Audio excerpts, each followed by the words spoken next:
খেলে দিল enforcement directorate, আর তাতে করেই কপাল পুড়ল ইন্ডিজোটের। আর্থিক তছরূপের মামলায় এবার ইডির কোপে প্রাক্তন মুখ্যমন্ত্রী। কি হয়েছে চলুন বিস্তারিত জেনে নেওয়া যাক। আর্থিক তছরূপ মামলায় এবার ইডির কোপে অন্ধ্রপ্রদেশের প্রাক্তন মুখ্যমন্ত্রী জগনমোহন রেড্ডি।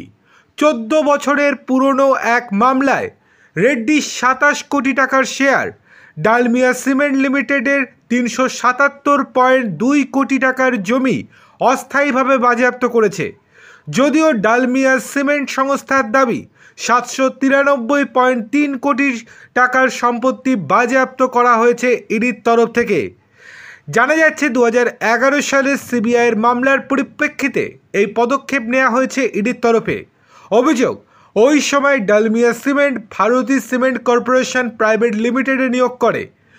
এই সংস্থার সঙ্গে যুক্ত অন্ধ্রপ্রদেশের প্রাক্তন মুখ্যমন্ত্রী জগনমোহন রেড্ডি। রেড্ডির যে শেয়ার বাজেয়াপ্ত করা হয়েছে তার মধ্যে রয়েছে Carmel Asia holdings limited, Saraswati power and industries এবং হার্স ফার্ম। এই পদক্ষেপ প্রসঙ্গে ইডির তরফে জানানো হয়েছে, ডিবিসিএল সংস্থা রঘুরাম সিমেন্টস লিমিটেডে 95 কোটি টাকা বিনিয়োগ করা হয়েছিল। এই প্রক্রিয়ায় সামিল ছিলেন খোদ জগনমোহন রেড্ডি।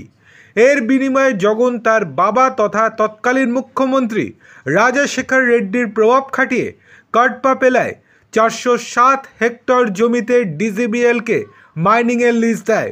সেই জন্যই এত টাকা বাজেয়াপ্ত করা হলো ইডির তরফ থেকে।